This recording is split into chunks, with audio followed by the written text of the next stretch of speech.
Hello বন্ধুরা, তো বাবার কাছে মনের আর্জি স্বপ্ন সব কিছু জানিয়ে বাবাকে টাটা বাই বাই করে আমরা সামনের দিকে এগিয়ে যাচ্ছি।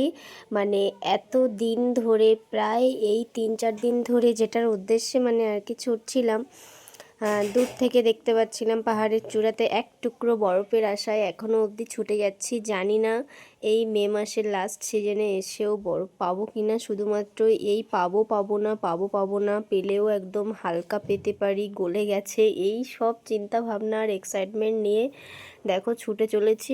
আর কি দেখছি, ওয়াও, জাস্ট ওয়াও, বলার বাইরে অসাধারণ। তোমরা কি দেখতে পাচ্ছ আমি যেটা দেখতে পাচ্ছি?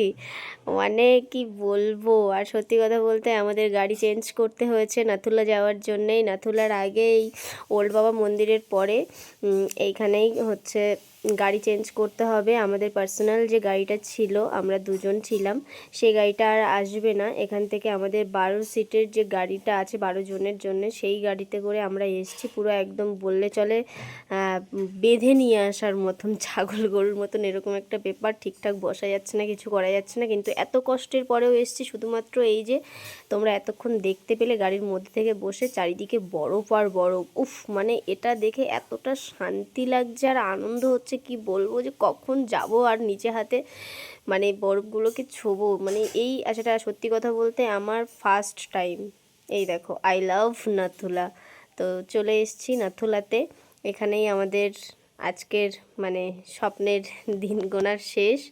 আর এই দেখো বরফ গলে গলে জল কত দূর করে করে চলে এসেছে। একদম সত্যি, একদম লাস্ট সিজনে এসেও অনেকটাই পরিমাণে বরফ দেখতে পাচ্ছি আমরা। তো জানি না উপরে কি আছে, চলো যাওয়া যাক আস্তে আস্তে। তো আমি বলছিলাম তোমাদের দাদা ভাইকে যে এই সোজা সিঁড়ি দিয়ে না গিয়ে এঁকে বেঁকে কেন যাচ্ছ? বলছে চলো না, এক্সাইটমেন্টে আমি এঁকে বেঁকে সব দিক দিয়ে যাচ্ছি। আর কিছু কিছু সিঁড়ি এখান থেকে ব্লক করা ছিল জাল তার টানিয়ে। তো দেখো এই যে বরফ, উফ, শান্তি শান্তি।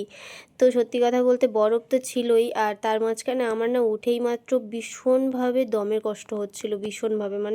হুট করে আমি সিঁড়ি দিয়ে এতটা এক্সাইটমেন্টে তাড়াতাড়ি অনেকগুলো সিঁড়ি পার করেছি, যার কারণে আমার ভীষণ ভীষণ দমের কষ্ট হচ্ছিল। আর এখানে দেখো বরফটা কিন্তু আছেই, কিন্তু অনেক মাড়ানো পড়ে গেছে আর কাদা কাদা হয়ে গেছে বরফগুলো, অতটাও ফ্রেশ নেই। আর ওই যে দূরের বরফগুলো ফ্রেশ, কিন্তু ওখানে একদমই যাওয়া যাবে না।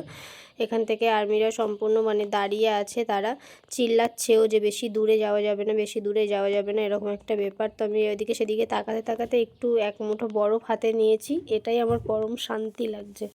তো এইটুকু বরফ এখানে একটু ঘেঁটে নিই, তারপরে উপরের দিকে যাব।